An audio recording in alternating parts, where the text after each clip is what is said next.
হযরত কেবলা আলম যে আওলাদে রাসূল, এই তথ্যটা আমাদের সামনে যে ব্যক্তি সর্বপ্রথম তুলে ধরেছিলেন তার বংশগত সাধনা সহ হযরতের আমি হাসরের দিন প্রথম বলিব লা ইলাহা ইল্লাল্লাহ, হযরত গাউসুল আজম আহমদুল্লাহ মেজবান্ডারী রাহমাতুল্লাহ আলাইহি। এটি উপমহাদেশের একজন অন্যতম আধ্যাত্মিক সুফি সাধকের নাম। তার পবিত্র মাজার শরীফকে অলি আল্লাহ বানানোর ফ্যাক্টরি বলা হয়। মেজবান্ডার দরবারের ঐতিহাসিক সকল নিদর্শন সহ নানান অজানা তথ্য দিয়ে সাজানো হয়েছে আজকের ব্লগটি। আশা করি আপনাদের ভালো লাগবে। আমরা সকাল 10:20 দিকে চট্টগ্রাম শহর থেকে মেজবান্ডার দরবারের উদ্দেশ্যে রওনা শুরু করি। আর চট্টগ্রাম শহর থেকে মেজবান্ডারের দূরত্ব মোটামুটি 42 কিলোমিটার। তো আমরা সকাল 11:30টার দিকে মেজবান্ডার দরবারে পৌঁছে যাই। বেলা বাড়ার সাথে সাথে গরমের তীব্রতাও অনেক বাড়ছিল। এটাই হযরত কেবলা আলমের স্মৃতি বিজড়িত মেজবান্ডার দরবার। তো আমি যখনই আসি প্রথমে এই জায়গায় একটু দাঁড়াই। হযরতের স্মৃতি বিজড়িত পুকুর আর মাজারের কোরআন সাজের অসাধারণ সৌন্দর্যমণ্ডিত গম্বুজ যে কোনো দর্শনার্থীর দৃষ্টি আকর্ষণ করে। এক কথায় এই জায়গা থেকে পুরো মাজারের সুন্দর একটি দৃশ্য আপনার ভ্রমণ ক্লান্তি দূর করে দিবে। আসলে রোদের তীব্রতার জন্য রাস্তার উপর দাঁড়ানো বেশ কষ্টসাধ্য ছিল, তাই ধীরে ধীরে মাজারের দিকে অগ্রসর হলাম। এই পুকুরের পানি কারো শরীরে লাগলেই যেন হযরত কেবলার পবিত্র স্পর্শ আপনার হৃদয় ছুঁয়ে দেয়। তাই অজু থাকা সত্ত্বেও অনেক দর্শনার্থী এখানে অজু করে নেয়, আবার অনেকে গোসল করতেও পছন্দ করে।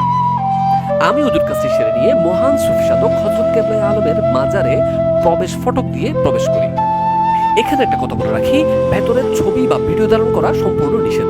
যেহেতু হুজুরের পবিত্র মাজার শরীফের ভেতরের দৃশ্য আপনাদের দেখাতে চেয়েছিলাম, তাই হযরতের কাছে ক্ষমা চেয়ে সাধ্যমতো দৃশ্য ধারণ করতে চেষ্টা করেছি। এজন্য দরবার কর্তৃপক্ষের কাছে আমি বরাবরই ক্ষমাপ্রার্থী ও লজ্জিত। বন্ধুরা, এটাই হযরত গাউসুল আজম আহমদুল্লাহ মেজবান্ডারী রাহমাতুল্লাহ আলাইহির পবিত্র মাজার শরীফ। আল্লাহু আকবার।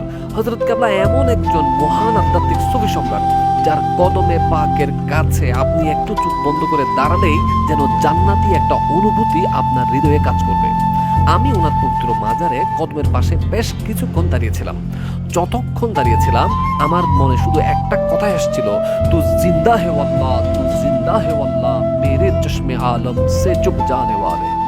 প্রখ্যাত এই সাধক 1826 সালের 14 জানুয়ারি চট্টগ্রামের ফটিকছড়ির অন্তর্গত মেজবান্ডার গ্রামে জন্মগ্রহণ করেন। ছাত্র জীবনে অসাধারণ মেধাবী এই সুফি সাধক কর্মজীবনে অবিভক্ত ভারতবর্ষের যশোর অঞ্চলের বিচার বিভাগীয় কাজী পদেও কর্মরত ছিলেন। তিনি একাধারে হাদিস, তাফসীর, ফিকহ, মান্তিক, হিকমত, বালাগত, উসুল, আকায়েদ, ফারহেজ সহ যাবতীয় বিষয়ে অভিজ্ঞ ছিলেন।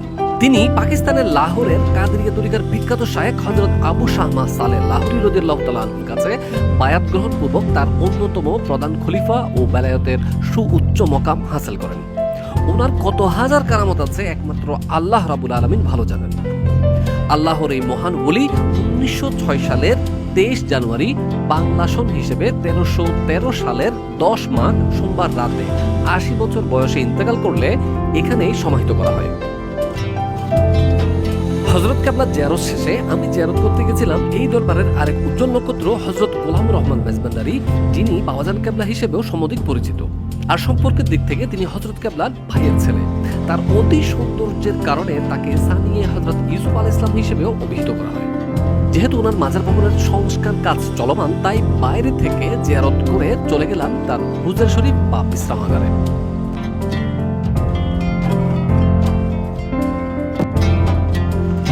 এটাই বাবাজান কেবলা রাহমাতুল্লাহ আলাইহির পবিত্র হুজরা শরীফ।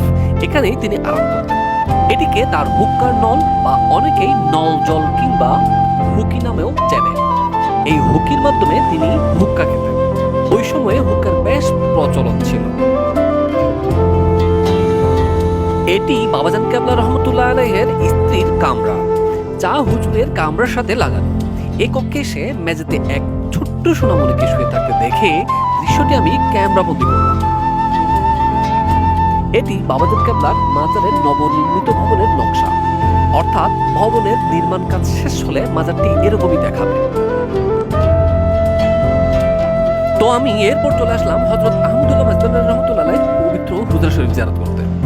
ভাবলাম যারা এখনো দেখেননি তাদেরও একটু দেখাই। এটি হযরত কেবলার পবিত্র হুজরা শরীফ। এখানে তিনি ঘুমোতেন। এখানেও অনেক দর্শনার্থীর ভিড় দেখলাম।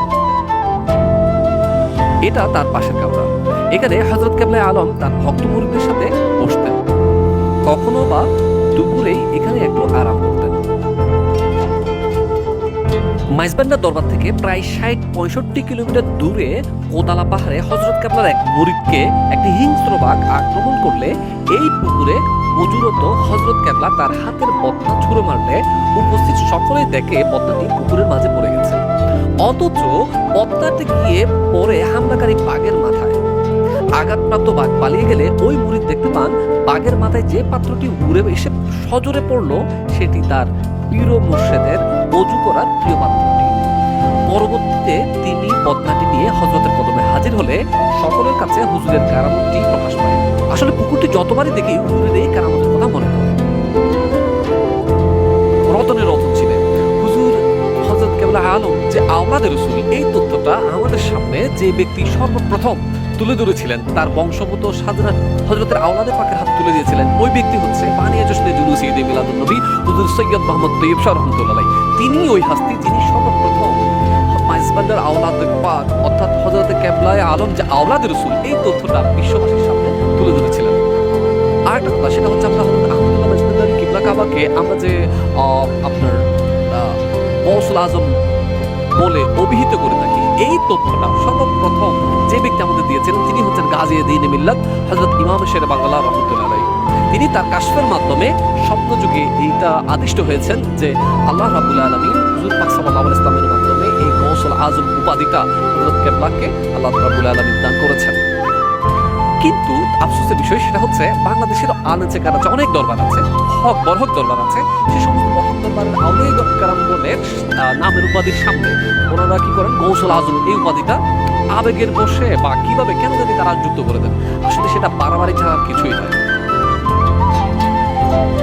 এরপর আমি চলে আসলাম ওসিয়ে গৌসুল আজম হযরত দেলাওয়ার হুসাইন মাইজবান্ডারি রাহমাতুল্লাহ আলাইহি পবিত্র মাজারে।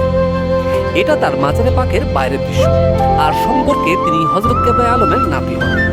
তিনি তার ইন্তেকালের পূর্বে ওসিয়ত করে গেছিলেন যে যেন তার কবরকে মাজার করা না হয়। হযরত কেবলা আলম তার প্রিয় এই নাতিকে আদর করে দেলা ময়না বলে সম্বোধন করতেন। তার পবিত্র মাজারের পার্শ্বস্থ ওয়ালে হযরত গাউসুল আজম আহমদুল্লাহ মাইজবান্ডারি রাহমাতুল্লাহ আলাইহির সেই ঐতিহাসিক উক্তি, আমি হাসরের দিন প্রথম বলিব লা ইলাহা ইল্লাল্লাহ, লেখা দেখে সেটিও ক্যামেরাবন্দি করে আপনাদের দেখানোর চেষ্টা করলাম। এর পাশেই তার অন্যতম শাহজাদা বিশ্ব ওলি শাহেনশাহ খ্যাত হযরত জিয়াউল হক মাইজবান্ডারি রাহমাতুল্লাহ আলাইহির পুত্র দরগাহ অবস্থিত। তার দরগাহের বাইরের ও ভেতরের কারুকার্যমণ্ডিত দৃশ্য যে কোনো দর্শনার্থীকে মনোমুগ্ধ করে। হযরত জিয়াউল হক মাইজবান্ডারি আত্মীয়তার সম্পর্কের দিক থেকে হযরত কেবলা আলমের নাতির ঘরের সন্তান এবং বাবাজান কেবলা হযরত গোলামুর রহমান মাইজবান্ডারির মেয়ের ঘরের নাতি। এই মহান সাধক তার ড্রাইভারকে দিয়ে তেলবিহীন একাধিকবার গাড়ি চালিয়েছেন বলে কথিত আছে। তার অসংখ্য কারামতের মধ্যে আরেকটি কারামত হলো অসংখ্য ভক্ত তাকে টাকা হাদিয়া দিলে তিনি সেই টাকাগুলো একত্রিত করে সকলের সামনে আগুন লাগিয়ে দিতেন।